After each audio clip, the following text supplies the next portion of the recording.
Okay, so we're going live now.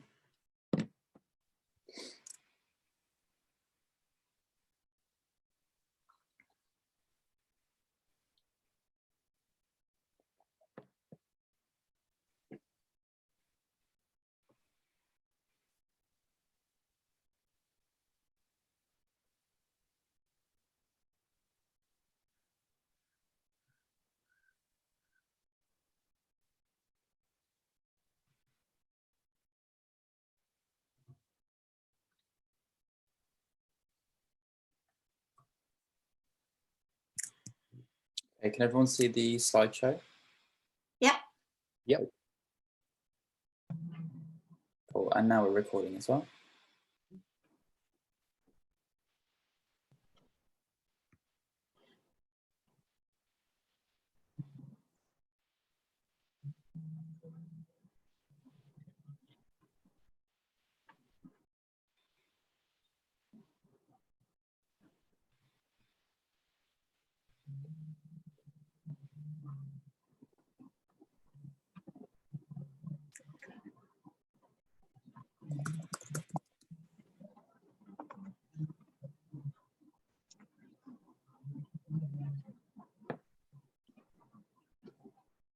I'm meeting everyone now.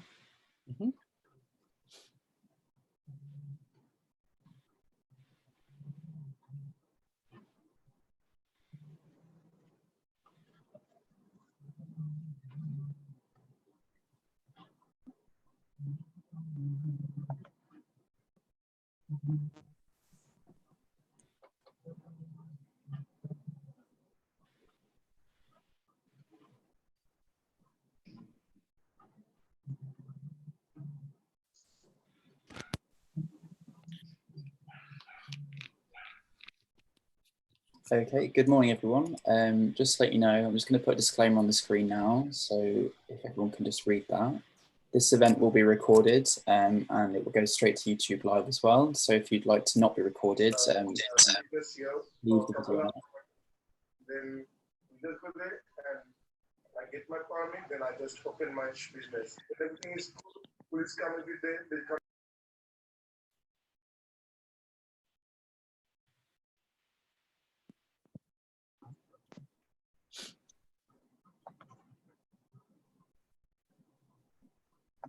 That's great.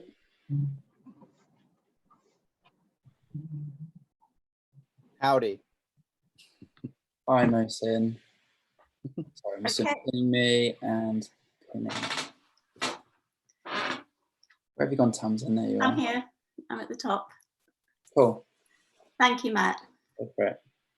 So, hi everybody. Thanks for joining. Today is day one of Fashion Revolution Week. And this is the 4th year of Fashion Open Studio, which is an initiative run by Fashion Revolution, which aims to put the spotlight on the designers pushing the conversations around sustainability forwards. This is the first time that we've done this digitally, so you might have to slightly bear with us, but it should be all fine. We have 68 events this week from 50 designers around 12 countries around the world. So we've been doing a lot of logistics in the run up to this. Today's our Denim Day to open the week, and we have Mohsin Sajid kicking off, who's about to enlighten us with a little history and a tour of his studio in West Sussex. So I'm going to hand over to Mohsin because he has a lot to tell you, and hope you enjoy the day and the week. And if you have any questions or comments, just pop them in the chat and we'll keep an eye on them. Thanks a lot. Enjoy. Over to you, Mohsin. Hi guys. See if I get the camera on me. Yeah, the camera's on you. Camera's on me. Okay. Hello, everybody. My name is Mohsin. I'm a denim designer, and I've been a denim designer for nearly 20 years. And I'm going to give you a little tour of my studio and a little denim history lecture as well. Any questions throughout the hour-long session? Obviously, put them on the chat. It should be on your right. If there's anything else, I'll try and look at it like throughout the actual session. If not, 10-15 minutes near the end, I'll do a little Q&A/chat. So it'll be quite fun. Anyway, so first of all, let's show you my studio. So basically, I used to have a really big studio in Whitechapel, but now I'm based in like West Sussex. So I've got a little denim room, and it's quite insane. I've got more than 1,000 vintage samples here, as well as a crazy archive books as well. And then I've collected a lot of like machines as well. I don't know if you can actually see. This first one's a darning machine, which is amazing. So it's a Singer 47W70. The next one's a Union Special 43200G. This one's the Rolls Royce, or the creme de la creme of hemming machines. But let me go downstairs as well. I've got a crazy room. The whole house is actually denim-fied. It's quite nuts. So we used to have a showroom, but we decided to up our game and actually come down here, and that's quite nice. I've got a staircase full of old denim banners as well. So my wife's like sort of side here. So we do a lot of sampling, and we have a lot of people coming to our studio. A lot of designers come to us as well. This is my other room as well, which is quite nuts. We're building a big studio outside as well. This is I've got more than 25 like vintage like sort of like machines, and you learn more about becoming a better designer when you understand. It's quite a lot of them are super duper rare. From this one here is a like sort of like triple needle. It does like a 3/16, if any of you know what like that is. And I've learned everything in inches now. Obviously, I'm a British trained like designer, but you can't be a good denim designer if you don't know your inches. That's a little thing. So let me show you a few samples, and if my wife Sajid can help me. Let's see if we can put this down here. We can redirect. So you can see. See. Okay. So this particular one here, I don't know if you can see it. I'm in the shadow, I think. So this one here is one of the earliest like Levi's garments. It's from 1873. It's a reproduction from like sort of like Levi's. And what's amazing about it is it's only got one pocket, hasn't got belt loops yet, and it's single needle tailored. It's got a curved waistband, which is unbelievable. And this is actually the one that started it all. So this is actually the one that had the first like rivet, and I'll do a little tour of the actual garment. It's sort of like in a bit. An amazing thing is, you know, it morphed as well. So all of these garments, it's all very, very dark. This is actually one from the 20s now. And what's amazing, this is actually the one where this is just before the belt loop.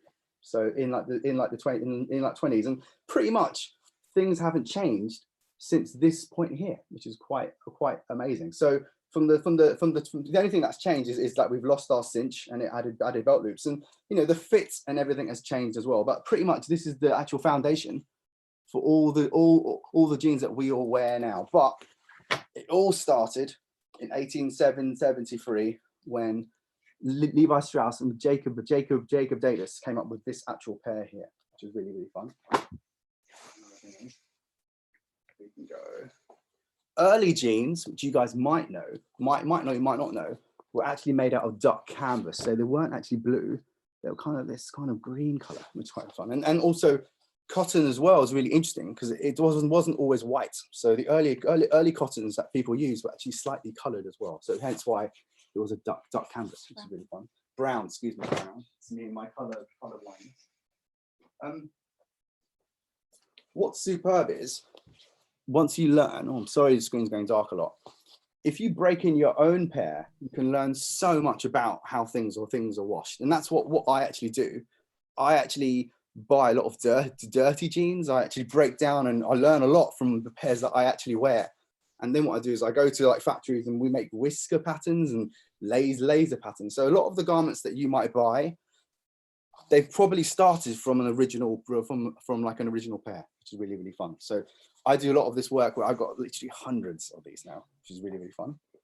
And if you can lift up the laptop side, I'm going to show you something there. Thank you very much. So in the dark here, there, put it down there. This is cool. In like sort of England, we actually have our own jeans. Our jeans were made in the war. Maybe we stand over there. Might be better. Okay. so bright. Having the first session is really fun. In like the UK, we actually had our own jeans. They were actually green. So, and these are also amazing too, if you can see. Yeah, no, that's all good. This particular one's from like the 40s, which is really fun. And it's amazing because it's actually made in England in like Derby. But the great thing is it's selvage as well. And most things from this period were, which is really fun. And this like particular one's been like, this particular garment's been referenced quite a lot. Really good. And then what's amazing also, this early period of actually jeans, there was a lot of really amazing brands that were doing really clever like stitching and also hiding things inside the waistband as well. Lots of single needle tailored details where the waistband's like really small. A mixture of single needle felled and chain stitch felled too. Quite remarkable. So anyway, so it's quite amazing. So this particular room obviously is where I make a lot of my own samples for my clients, and also we actually develop quite a lot of things here too. And I've got a lot of research in this room as well. But you learn a lot from actually buying lots of vintage garments, and that's what's quite amazing. So I'm going to go back upstairs now, and I'll start my little denim history tour. Do it this way so you guys can actually see the room. There you go. And you can't be a denim designer without having denim banners, and this is really fun. And one of my friends in Amsterdam, Jason like Denham, heavily inspired by that dude. He's got lots of amazing banners as well. So now I'm going to do a screen share. Hopefully it's going to work. Turn off all the running programs, background running programs. So only keep the video.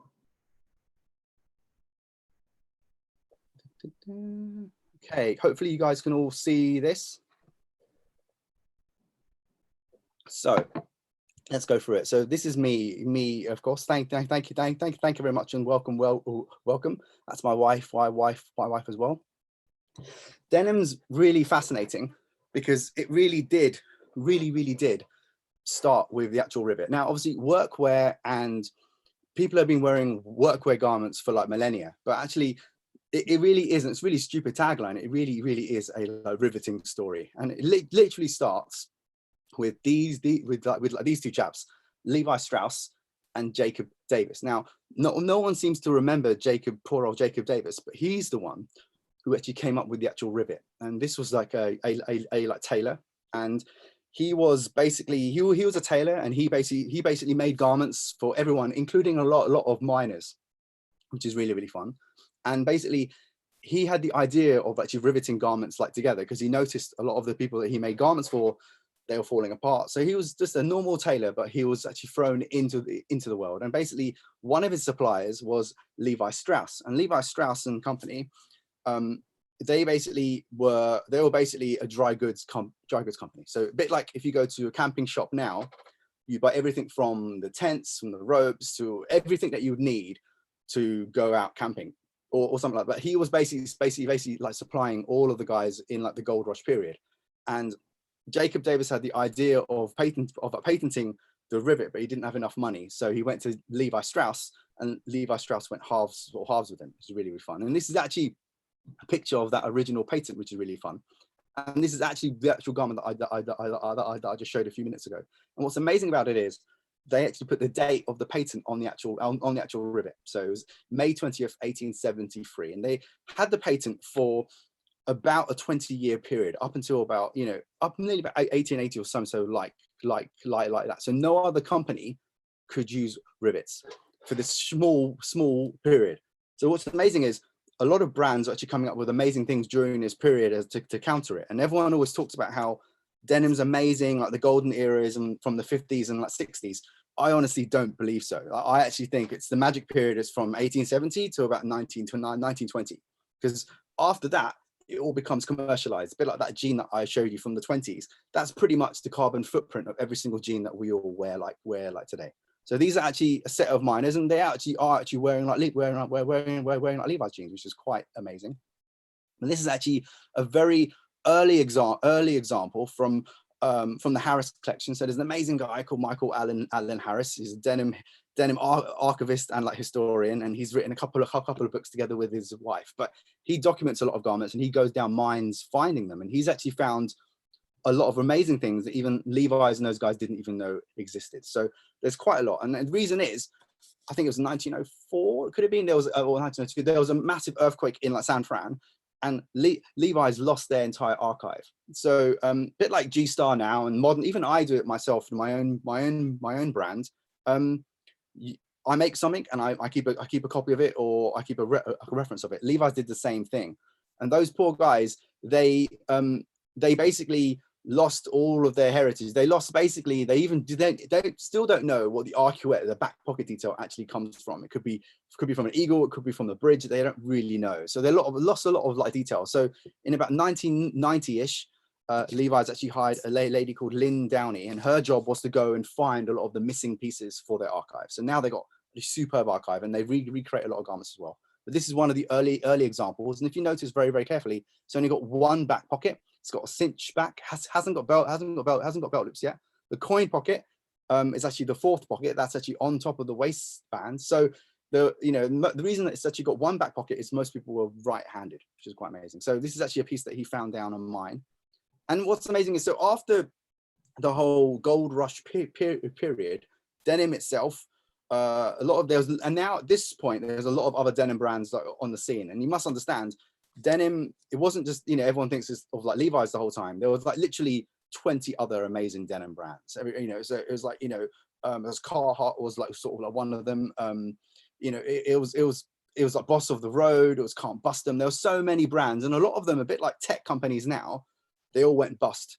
It was roughly during this period, the cowboy era period, really. And basically what it was, so a bit like tech companies now, all the other companies bought out all of the patents. So Lee and Wrangler and VF, they own a lot of these older brands. They don't do anything with them, which is quite sad. But it's just so. But there's a lot of denim brands that existed, but they no longer exist. But after this gold rush period, the cowboys were the first to adopt jeans, and basically what it was. And what it was, they were the first to adopt it, because denim at this period, from the 20s and 30s, was pretty much workwear. You wouldn't be wearing denim like it is now. It wasn't a fashion garment, and it was only, it literally was from miners, cowboys, fashion music. It's literally that famous phrase where it was actually through celebritism and early sort of celebritism, and also sort of the whole rebellious youth, really. So it was actually a lot of film guys, and a lot of people were seeing jeans on all the people that they liked, and it basically became extremely popular over a short sort of like period. And especially like sort of like celebrities from like sort of like Marilyn Monroe, James Dean. But then that's when it became really, really cool. But then also there's a lot that's happened in that period where, then you get the whole designer denim period in like this in like 70s and 80s, and that's when things changed quite like considerably. Even the way how we make jeans, how we spin cotton, that's why denim from this period in the 80s looks completely different from even like the 60s period. And I'll go into that now. And then we get to the whole like denim like sort of like Renaissance. This is kind of the period that we're in now, where you got denim designers like myself who are like 20 years in, who know a lot about the past, who've collected a lot of vintage garments, but now we're basically learning more about the past, trying to recreate that old spirit again, even looking at the SBIs, the stitch per inches, and trying to do something really quite amazing, but also looking at the fits as well, and refinding a way how we spin cotton as well, back in the old way of making it. But then we can't talk about anything without talking about cotton. So cotton's quite amazing. Like even the t-shirts that we wear, it's pretty much the same process of how cotton is actually spun. And how cotton has been spun has been the main thing that's changed quite considerably, including the actual looms as well.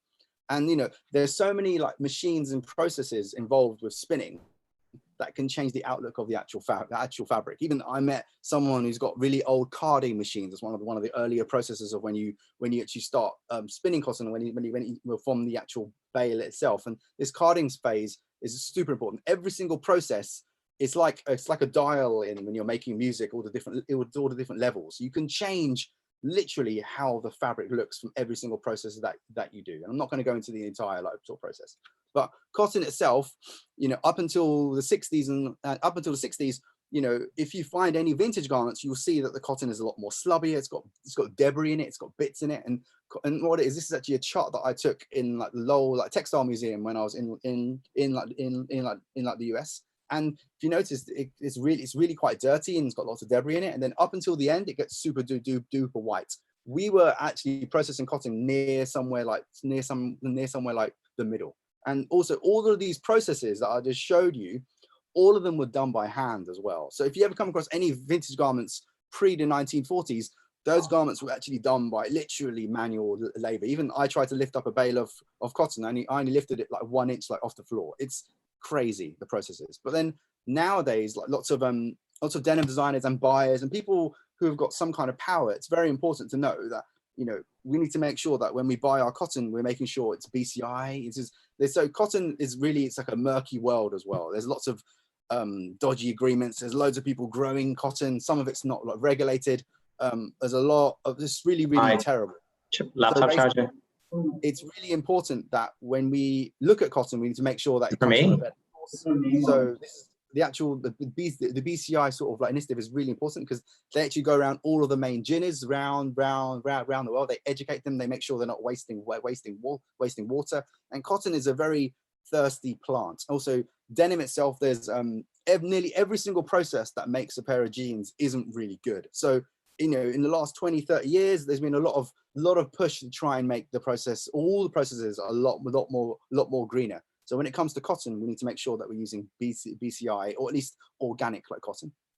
Now, this is one of the probably the most important slides I might be showing. It might be quite boring, but actually it's very quite amazing. Hopefully you guys get it. So all of those processes that I showed you, all of those like machines, there's actually two different ways. You might have heard of a type of cotton called ring or ring spun cotton. Whenever you see any denim heads, they go, oh, it has to be ring. They're talking about how it's being spun. So this slide here, if you see on the right here, there's two different kinds of cotton. There's many more, but actually ring spun is the old way. So it's a lot more slubbier. If you notice, it's like all the fibers are going up the yarn. It's a bit like when you grab hair and you try and pull it. It's very strong. But the open end that was invented in like the 70s and 80s, that was a result of actually them having bigger looms and they wanted to make things more faster. So they tried to make a more uniform yarn. This yarn is a lot more weaker because it's going around it, so you can actually snap it. That's why when you get jeans from the 80s, you know, they're not that hard wearing. You know, you sit on the floor, you're doing any manual work, you get massive holes in it, it starts like ripping, all because it's open end. And if you go to the slide a little bit on the left here, on the right in the middle, open end, the process of spinning is a lot more cheaper. You don't need much of those big like sort of machines, to the point where you can save millions of pounds by having an open end factory rather than a ring spun factory. Anyway, a bit boring, but very important. Now, this is a slide from Michael Allen Harris. Now, cotton itself has changed quite considerably, a bit like our food, we like genetically modify it. So this is a picture of a jean from 1910. It's pretty much impossible now to recreate this jean. Yes, you can engineer the fabric. You can sit on an amazing loom. You get fabric technicians who will try and spin it in the old way as possible, but it's all because the cotton has been genetically modified so much. It's very hard to get to that older strain. So there's a lot of work going on that we do and I do, where we're trying to find older strains to try and work with. So it's quite fun. Now, weaves. Now, denim itself is a 3x1 right-hand twill. Hopefully, some of you might know that. If you don't know that, basically what it is, it's going to be, denim is made of warp and weft, and the weft part is white. It's where the bobbin or the shuttle is. And basically, if you look here, let's go to the one. It should be, yeah. If you go to in the middle, on the right, there's a picture that shows you there's 3 and then there's 1s. And that's how you get the twill line. And early jeans up until the 1930s were all 2x1, so they were much more lighter like construction. And one of the reasons they did this weird construction is because it's basically to save money. So they figured out a way of having indigo on only 70% of the actual fabric, and they didn't want it. They had white weft, so basically your legs don't go as blue as they should do. So it's mainly just being really clever engineering. So our denim is a 3x1 right hand twill, which is right in the middle on the left. Probably 95% of denim is actually like that. Now, You can't talk about many mills. Obviously, we've got ISKO who are here, and ISKO are unbelievable. One of the most forward thinking denim mills especially in like Turkey. They're like humongous. But we can't talk about denim production without talking about cone mills. They were one of the earliest founders. Half of the technologies that we use now in the denim world were invented by these guys. And their white oak mill closed a few years ago, and they were, I think like 40 or 50 selvage looms left in like America. Very, very sad. But anyway, so talking about patterns as well, pattern and identity is really amazing. Like up until the 1800s, everything was patterns. And this is actually one of the oldest garments that they found. It was on like a mummy, and it was a pattern jacquard, which is quite amazing. So there's lots of evidence of pattern, and it's going this way kind of like again. But in the denim world, there's mainly 3 or 4 different type patterns that we mainly use. We use a right hand twill, we use a left hand twill, and most people might recognize the zigzag pattern of a broken twill or herringbone. Really, they're the ones that we use. But there's many more. And also you can see a picture here of an actual one fiber that's been cut, and you can see how much of the indigo has been actually penetrated. That's actually the ring dyeing method of when you dye yarn as well. So that's the reason why jeans fade, is because the core of the yarn is still white. And they did that also to save money. So what it is, it's in a massive machine that's the size of my house, and it goes in, all the yarns get dipped, and they come back out again, and they dry them, and they dip them, they dry them, they dip them, and dry them. And most denims dip probably 9, 10 times. In like Japan, they dip it more than 20 times. So it's quite aggressive.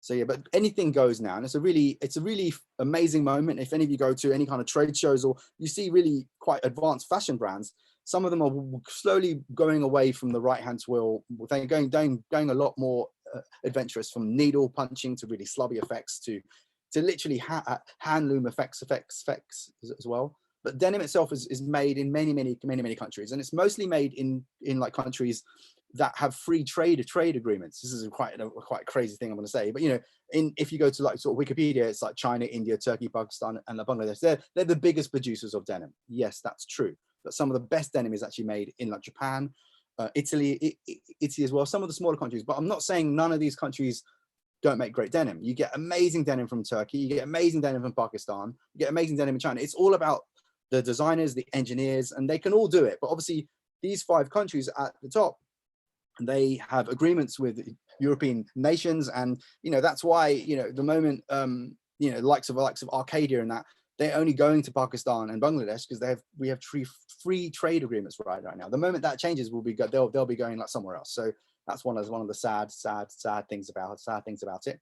This is a picture of a vintage shuttle loom. So the one on the bottom left, I took it. I didn't steal it from the internet. And what's amazing about it is, obviously, up until the 70s, everything was like selvage. And selvage is just the old way of making like fabrics. It was really narrow, roughly less than a meter wide. So you needed a lot of fabric, about 3 meters, to make a pair of jeans. And up until the 70s, you know, people were still using these old looms, and they're very difficult to use. If you look at the picture from Cone Mills, there literally was a person, like a technician or worker on every other machine. If you go to any major factory now, there might be only a couple of people for every maybe, you know, there's not that many workers working in like sort of factories now. A lot more things are automated.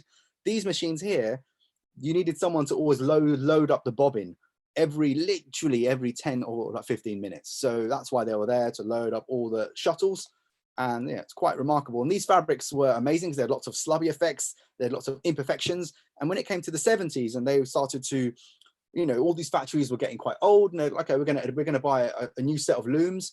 Then they said, you know what, let's get a loom that's more wider, we can make more fabric from it. And that was a result of the whole open end thing. So that's what happened there. So a way of advancement actually made denim a lot more weaker. It lost a lot of its lost a lot of its characteristics. And as our Japanese friends were the ones that actually went and basically refound denim again and educated the world really. And then we were all using our designer denims and open end fabrics, which we didn't care about. Is actually our Japanese friends that went and converted their old kimono looms and then started making selvage denim again. It's only until the mid 90s where people started realizing, wow, this denim from Japan is amazing. Oh wow, it's made on selvage looms. So quite a fascinating story. There's another picture as well from Cone.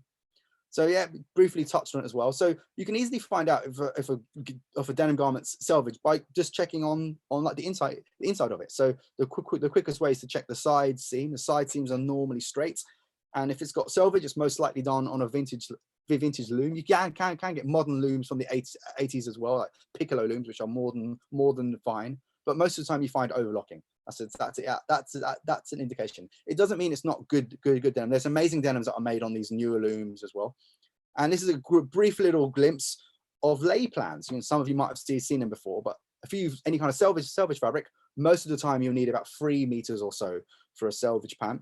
If you've gone a non-selvage, so one that's 150 wide, you can get away with like 1.2, but you can also slip in some other things as well. And that's what a lot of fast fashion brands do. They mix other styles in, other fits. They try and maximize and like sort of tighten the actual lay plan. But what's quite alarming is now you might, and a lot of denim brands do it. I'm not going to name any names. I might do if I get pushed. They use a lot of fake selvage. So this is actually done on a modern loom, and it's called a tuck-in selvage, and actually kind of splice it. If you can, there's a splice about 1 centimeter away from the side. A lot of brands, I'm going to name them now: Topshop, Arcadia, Jack Jones, you name it. They all do it. They all use this, and they say it's done on a vintage loom. It's not. It's completely fake. Anyway, so denim weights as well. You get much more heavier weights, of course, on light weights. Back in the day, everyone always thinks that it was really heavy. It wasn't.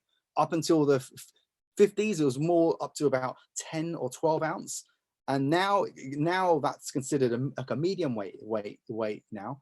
But nowadays, the heaviest weight denim that's been produced so far is a 40 ounce that Naked and Famous have done. They've got the world record.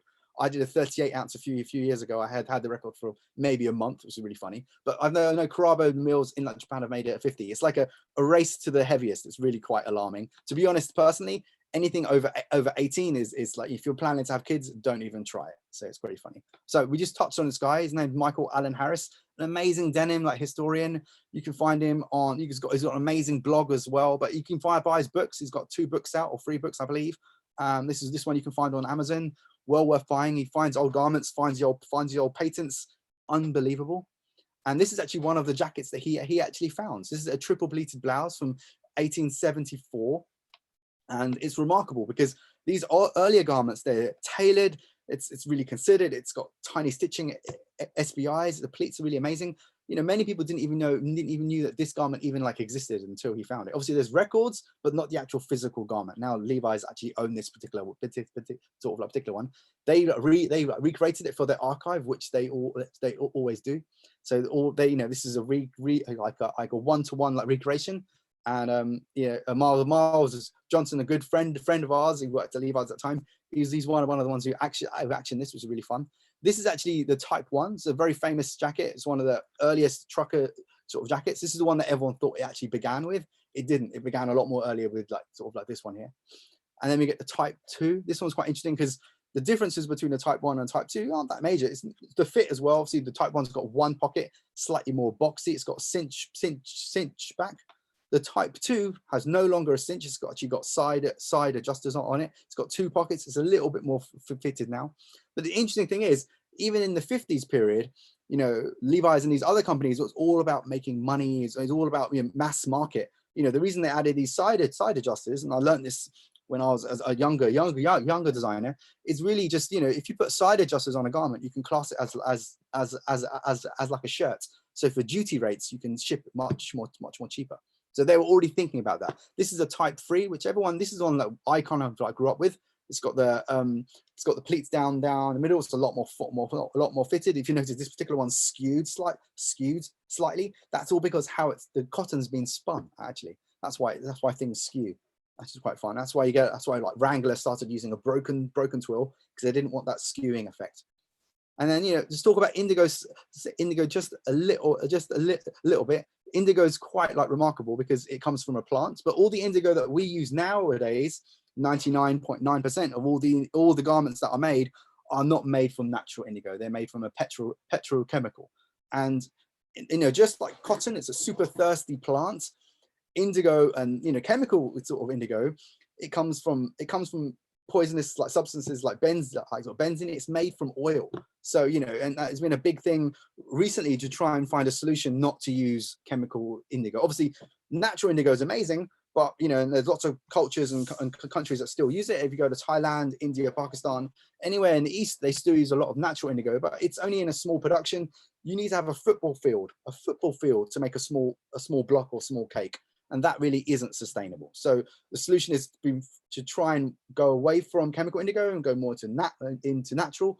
So now an amazing company has just come up with a new way of making bacteria. So they've actually made a bacteria from natural indigo, and they're making it into a more production way. So hopefully in the next few years, we'll be going away more into more of a bacterial indigo base, which is going to be amazing. But natural indigo is amazing. You can learn so much from it, and the colors from it are unbelievable. If any of you get a chance to do any kind of natural indigo workshops, do it. It's unbelievable. I flew someone over from Mali in Africa to do a natural indigo workshop with us, and it was unbelievable. The best thing that we ever did, and we learned so much about it as well, and it was amazing. But you know, garments and well, how things are made, it's super. You know, you look at workwear, and there's always characteristics that make it workwear. This particular slide is quite funny because it shows you, like, if you this particular thing is called a misstitch. You might see little mistakes in denim jeans and in workwear. These are super important, and we as denim designers always try and put a tiny mistake in somewhere, like sort of like intentionally. This is actually done because it's a twin needle like machine, and the inside like needle is actually stays in the same place, hence where you get that misstitch, which is really fun. But let's just talk briefly about what a jean is. So some people have, you know, let's just bring everyone up to the same page. So, you know, on a jean, you have a coin pocket, you have like rivets, you have a safety stitch goes down the side, you've got side seams as well, you've got a run and felled seams or twisted busted seams in like middle, you've got belt loops, the back yoke, so the back part gives a shape. It's actually a shaped seam. In Levi's red collection in 1999, they put darts in there, which is really fun. So you can do many things, but you know, you've got fly stitches, bar tacks, front rise, back rise. These are the main characteristics, but these early details have changed quite considerably. Like everything up until the 1920s, it was always morphing and changing, and that's why I always say, looking at this earlier period, even between 1876 to 1877, a lot changed. You know, this is another early like Levi's jean. It's got an early tool pocket for the hammer. It's unbelievable, you know. So a lot changed. And obviously, when it got finalized, roughly in like the 20s, when it became a lot more mass market, a lot of these details came off. And then, as I said, the early period is so fascinating as well. This is a jean as well, you know, and another one that Michael Allen Harris and probably Britt Eaton found. But a good jean is, you know, you can learn a lot. And jeans nowadays they look the same, right? So every brand looks practically the same. So the way that a lot of brands, you know, keep themselves apart is by either the back pocket stitch or the arcuette or the leather patch or whatever. It's kind of like real estate. And the best brands, and I always say this to all the students that I teach. I teach a lot in like 4 different like sort of unis. The best pockets are the ones that you don't notice. So the like Levi's, the Diesels, Lee, Wranglers, they've achieved it by keeping it really simple. The moment you throw on loads of crap, you're compensating for something else, really. But then also yokes as well. Many people don't know this, but a good, you know, a pair of jeans, there is a masculine and a feminine way of doing a yoke, and Levi's do it the masculine way. So the body goes over and the yoke goes under. But there's brands like Edwin, Lee, Wrangler. Some of these brands actually they do it the feminine way. And you know, I remember speaking to my creative director at the time at like Edwin. I worked at Edwin for a short period. And I asked him, why is it that we do a feminine yoke? And he goes, oh, because we didn't want to copy Levi's, which I thought was a bit silly at the time. But anyway, but then you can also coin pockets. This is quite fun. You know, a good denim brand, you know, like everyone always just copies the Levi's one, which is amazing. But to be honest, I always tell designers and students, just come up with something like creative on the coin pocket. Don't just copy Levi's. Look at Diesel. They came up with doing that angled pocket with their branding on. You know it's a Diesel jean because that's how it's cut. So it's amazing. So you don't forget about the coin sort of pocket. Each jean, you might not know, is made with about 5 or different thicknesses of thread. People just think it's one like thickness. It's really not. There's many different like sort of like thicknesses, and you learn this when you start making products. Because I remember when I made my first ever jean, I was so happy with it, but it didn't look right. And the moment you start using thicker stitches in certain areas, it's more 3D. It brings it to life. That goes with the thread color as well. Everyone always seems to think that, oh, it should be tobacco. Actually, there's early evidence. Actually, the early jeans weren't tobacco. They were using ecru or white color or cream color. nowadays, like it's known as ecru because of the big three use a lot of different shades of like ecru. But actually, I always, whenever I get any kind of fabric, I always run loads of colors through it to check which color I actually like. It's quite fun. And then colors as well. Nowadays, when you make jeans, then they're not raw. So you can actually now work with YKK and a lot of other trim manufacturers and design and your own colors. And it's quite fun. That's something, a lot of work that I actually do too. The inside of the jean is super important. It's kind of like real estate, I actually say. You can't, there's no point having it blank. So just make a rubber stamp it inside. All the brands that I've worked for, I've always filled out the inside of my jean, telling that story. It's quite important. And this is great. This is a friend of ours called Marcus Morland, ex like Levi's designer, a real amazing denim designer. He works at All Saints, works at loads of brands. This is a little brand that he did himself, and he made 100 pairs of jeans with a company called Warehouse in like Japan, not Warehouse the high street, Warehouse Japan, unbelievable authentic denim brands. But he hand branded every single jean. I think it was like 100 pairs made, I believe. And I happen to have a number 7, which I'm so thankful that I managed to find. But then the leather patch itself is super important. You know, every brand has one now, and a lot of people get quite fancy about it, and I get quite angry with me, going, you shouldn't be using leather. You need to be more eco or vegan. Sure, you know, even Levi's themselves used a like cotton version on their 201 jean, which is their more slightly cheaper like variant. So lots of denim brands do it, but don't forget about the leather patch. Wrangler are amazing because they also feature other branding around their leather patch, which I think is quite amazing. They always do it. This is a picture of one of the earliest like Levi's jeans from their archive. This is actually their like Nevada jean. This particular one is actually made with natural indigo. So up until I think it's 1897, it could have been. That's when a German scientist actually came up with the chemical version. So for the first like 20 or 30 years, Levi's themselves used natural indigo, and they bought their indigo from the Indus Valley region, which is Pakistan. So, you know, so it's quite amazing. There's always lots of like discussions where, oh, my jean is 100% made in America, or my jean doesn't really happen. You know, all the components nowadays are shipped from everywhere else. Even like Black Horse Lane in like London, they make amazing products, and I worked with them for 4 years. They get all their trims from Turkey, so it's very difficult to get all your components from one area. So it's very hard to do. Of course, you can do it, but as I said, this is an early example of an amazing jean made with natural indigo. Again, this one's amazing. It's got one back pocket. It's got the little tool pocket. It's got the cinch in between the waistband. Unbelievable color and shade. Superb. But we can't talk about jeans without talking about the environmental impact of how jeans are made, and this is literally happening everywhere. Like everywhere they make jeans, you know, it's actually it's environments like this. And I travel quite a lot all around China. Anywhere where they make jeans, I actually go and work, and there's a lot of these things that I see, and it's quite sad. And but there's, you know, and every single process that we do, like obviously no one really wears jeans that are raw. And so, you know, every jeans that are practically sold are being rinsed or washed or broken in already. So the stone washing process is quite terrible because it uses obviously pumice stones, but the sludge from it afterwards, they have to pay a company to take the sludge away. And the sludge, nothing can grow in a sludge. It's environmental hazard. So all the areas that they make jeans or they wash jeans, the environment is absolutely sort of terrible, not just for the workers, but for the whole area where the factory is. And then also there's PP spray, which is another kind of a bleach, kind of like a potassium permanganate bleach. This is something that's still used. It's not banned yet. And every jean that you would buy most likely has been sprayed with a PP spray. So, and this is something that's like carcinogenic. The guy's wearing a gas mask, for God's sake, when he's doing it. So it can't be good. And a lot of these things, they're not washed that well. And a lot of these chemicals are still on the jeans. It's terrible.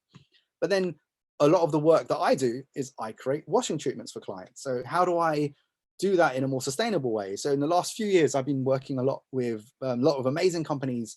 One in particular called like sort of like Tencel, and doing a lot of stuff with like sort of like Jean Lodger, and got some great companies like sort of like Tornello. There's loads of companies that are trying to do washing treatments in a more sustainable way, because people still want wash jeans. That's the problem. And the process of how you wash jeans is still not that good. So what are the solutions here? What are the ways of making jeans that are more better? And you know, that's a terrible thing. This is enzyme washing. This is actually something that's considered a bit more environmentally friendly, but you know, is it really? It's still a lot of chemicals. It makes it softer. You get a lot of clients like sort of Tesco's and Primark, a lot of enzyme here, and like tinting as well. I put a lot of 3D treatments as well. I do a lot of things by hand, a bit like in like woodwork class. I look at real garments and I look at how the wear patterns are. But then, you know, what's amazing, what's happening is also is there's companies now that are creating laser patterns and they're creating more sustainable finishes. Hopefully I'll put the slide in this presentation. But it's amazing that you can create all these treatments by using just a glass of water, not just, you know, not just 20,000 or it's like 2,000 gallons or so to wash. It's insane, insane amount of water is used to actually wash jeans as well. But one of the main problems that people don't talk about is polyester. Now, most jeans that you guys wear, and this is not just jeans, this is sportswear as well, is made from polyester. And polyester is the new evil, the new cancer that we're just touching on now. And this is a polyester, a microfiber that they found, and they found polyester in like mushrooms. It's airborne. You know, every single person living has a credit card size amount of plastic inside them. All the fish that we eat has polyester in it. It's insane. So, you know, and you know, there should be a tag like this on every single garment. You know, warning: this garment contains 100% polyester fiber, which is a like derivative of crude oil, sheds microplastic when not machine washed, is harmful when swallowed. Of course, no one's going to put this tag on it, but it should actually be there. But what are the alternatives? Obviously, we touched on like Tencel. Tencel are amazing. They get a company that make lots of different fibers, but actually the parent company like sort of Lensing does. But Tencel or like Lysel is superb.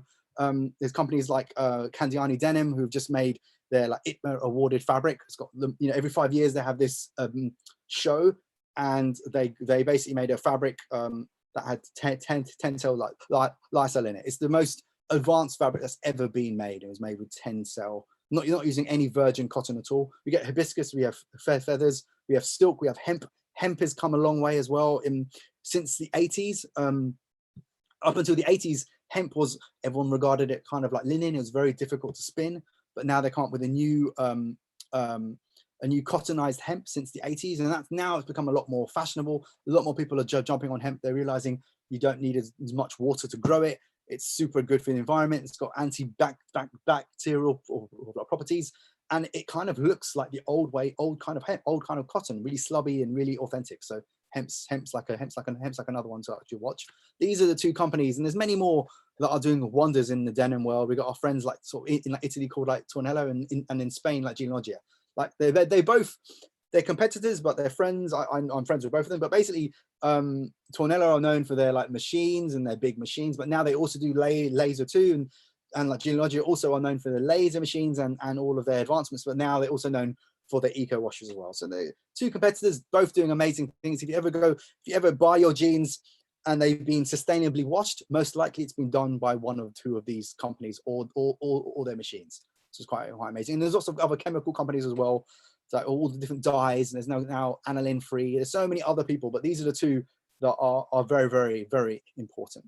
Laser finishing, I was nearly touched on it. So back in 2002, I was one of the first designers back to work with a laser machine. This is for Levi's like Japan. This is when Levi's Europe and America weren't that interested in using laser at that time. It was very, very expensive, and there's only Levi's Japan were very keen on it. I happened to be working at Okini at the time as a London-based like collective, and they were up for it. They said, "Yeah, let's do it." So we did our first laser collection with like Levi's Japan, and we sent these garments off to the Levi's archive as well. So they got pieces of all of these. Not many of them are made, only about 100 or so. And that's kind of me and my presentation. Obviously, you can follow me on Mohsin, Sajid, at ENDRIME and at Denim History, my educational work, and 74 MMA. So let's just see. Let me stop sharing now. Let's see if there's been any chats, any questions. Let's see if you have a chance, please. Oh, dude, you know, we can't even talk about this. We can't even say this event wouldn't have been happening if it wasn't for our friends at like ISKO. And ISKO are amazing. Actually, they helped me at the very beginning of my career. I've been using their fabrics for ages, but they also help sponsor a lot of the educational work that we actually do. They have their own iSchool as well. They're at the forefront of education, which is amazing. But you know, there's such amazing denim brands and denim companies, but they're one of the more sustainably led ones as well. Have any of you guys got any questions? Or Tamsin, do you want to jump in and ask me any questions in the last like 10 minutes? Or we got some questions here. are you optimistic about the innovation of sustainable denim? Oh man, you know, I've become a much more better designer since I've been using Tencel ISL and thinking more sustainably. Like I hold my hand up in the air. I was using every worst chemical there was. You know, I've been a denim designer for nearly 20 years. In the last 3 or 4 years, I've been now pushing myself, and it's become a new way of designing, really. It's like a race to make the most sustainable jean, and it's really fun to a point where it's like, you know, using like literally half a glass of water to make an entire jean. Unbelievable. And that's what's cool. And every few months, even there's loads of events from Kingpins to Denim PV, there's loads of big trade shows. I go to all of the like sustainable talks, and you've got to be an educator of denim and a denim design, you need to know what's going on. But all of these mills, all the chemical companies, they're all doing amazing things. It's just all up to the buyers of these companies and the actual designers to make sure that they use some of these technologies when they're designing. So yeah, Tamsin, have you got any sort of questions? Yeah, no, I love the bit where you were talking about mining denim. Yeah. We have a hashtag at Fashion Revolution, which is love clothes last. Yeah. And that seemed to be just, you know, the absolute pinnacle of how clothes will stand the test of time. I've learned so much about vintage garments. You know, it's like I've learned more from, I went to a like recycling plant in Pakistan, maybe about 2 or 3 months ago before COVID. And I was picking up vintage garments that were from the 30s that they were about to shred to make recycled cotton. So I learned so much about vintage garments, about how things are washed and about thread colors. And it's really amazing. Of course, buying vintage and buying like recycled is super important now. Like, you know, I don't remember the last time I actually bought anything. That's the honest truth. So yeah, buy old stuff, learn from it, design new stuff, do it in a more sustainable way, work with cool mills, and yeah, anyway, but yeah. I have a question, Mohsin. That was really good, by the way. Really. Yeah, you know, it's only a snapshot. You know, I do 7-hour versions of this presentation. 7 hours. Amazing. Yeah, you know, it's and I do them at colleges from LCF to RCA to everywhere, and you know, it's really quite fun. But I'm very happy to share it. As someone who's not a denim expert myself at all, I learned loads. That was great. Oh, Thank that's you. good. That's good. One thing I found quite interesting was you were talking about the cotton plant and how it's been genetically modified so much over the years, and that some people are trying to get back to that original strain of cotton. Yeah. How do they do that? Basically, you know, actually, it's an interesting story. So in like America, they had an LS cotton. Their cotton is quite short, staple. And what they did is they actually genetically modified it with an Egyptian cotton, and they called it a superior cotton or superior cotton. And it's quite an American story, really. But it's always been there. People have been genetically modifying things to get the best yield out of it. Obviously, the cotton that we grow now, especially the one that BCI and his companies they're happy about, because it doesn't use much water. You know, you can control it a lot more. So that's why they did it, because the yields were really strange. So they had to genetically modify it to come to a strain that was, it could work in Pakistan, it could work anywhere, and you know, the rest of it. But the race to always find a more authentic cotton has happened only since the 90s. You know, up until the 90s, us in the West didn't really care. We were happy with the open end stuff. Was you know, we were quite happy. We didn't even know. It was only our Japanese friends when they started to make denim in like the early 90s, and they went to America, they went to Cone and lots of factories, and they said, hey, can we buy this old denim? And they go, we don't even have the looms, we don't even have the cotton anymore to do it. So the Japanese were the ones that have been just, they're a bit like with their music and fashion, everything, they're passionate and they learn about it, and they educated the world really about what good denim is. So yeah, the race is always trying to find that slubby denim, but then how to make a denim, you know, most people don't like slubby fabrics, they like things that are silky and smooth. So there's room also for silk denim, there's room, you know, hence why Tencel was there. It's very luxurious. But now Tencel and those companies, they're trying to make denim, their own denim lines, more slubbier and more authentic. So because not everyone wants to wear something that's super silky, so it's going more authentic. But it's a race now to make the most sustainable jean, but everyone's doing it, so we're all winning really, because every couple of months there's a new innovation, from foam dyeing to everything. So it's amazing. Mohsin, we have a couple of questions from our viewers on YouTube. Yeah. Brian E. Strange is asking, can you recommend any hidden gems in UK or Europe to find vintage denim pieces? We want to know your secrets. Okay, there's a couple of cool people in like Europe. There's a French dude called Brut Archive. He's in Paris, an amazing vintage like collector. Of course, obviously you have the vintage showroom in the UK. There's a couple of amazing shops in like Where's London, the vintage showroom in UK? Vintage showroom. I got a shop in Carnaby. It's already in like sort of Covent Garden. They have a showroom as well in West Sussex that you can visit. It's on like East London as well. Sorry, West London. Sorry, my wife's actually correcting me. Okay. But there's many more. To be honest, you know, even there's so Instagram's superb. You know, so to a point you just literally hashtag vintage denim or denim history or whatever, you get so much that pops up. And I've made so many friends in the US, and there's loads of artisan designers just like me, and we're all very friendly and we share our machine like knowledge. And I said, you can't be a denim designer without knowing your machines or knowing how to pattern cut. And, you know, it's one of the benefits of coming from a British school. I learned so much. You meet all these other designers and they just concentrated on making shirts or jersey their whole entire career. And I'm like, dude, you should have just been multitasking the whole time. But, we'd also like some advice, Mohsin, on shopping for sustainable denim, especially on a budget. On a budget. Okay. It depends what your budget is. You know, thing is, some of these sustainable practices, you know, if you get a jean that's been sustainably washed on like Jean Logic or like Tornado machine or it's been ozone finished, it's still not pricey, but it can be. That's why you get some denim jeans that are £200, £180. That's kind of the price. Yes, you can get it. I know some of the high street are doing a lot of these things as well. I don't know. There's a lot of brands in like the US, a lot more of the LA brands that have actually been consciously and telling people about what they're doing. In the UK, in Europe, we don't often know how the jean has been finished. You know, and I'm sure a lot of this Who stuff in LA? Who in LA? There's a brand called Triarchy Sard. There's another one. Boyish is another brand which is quite amazing. Yeah. DL 1969. My wife's actually helping me here. There's many that are all doing it, and the thing is, it's the ones that are talking about it. You know, and there's another like an Australian brand called Outland Denim, which my friend Claire sort of designs for. And there's a lot of artisan brand, younger brands that are opting these technologies first, and you'll see in the high street soon there will be tags saying it's been ozone finished or it's been done on a laser machine, no water has touched this garment. And even to the fact where it's going to be blockchain, so when you buy a garment, we'll have a tag on it and you'll be able to find out where the cotton came from and how far away it was spun and how far away it was made.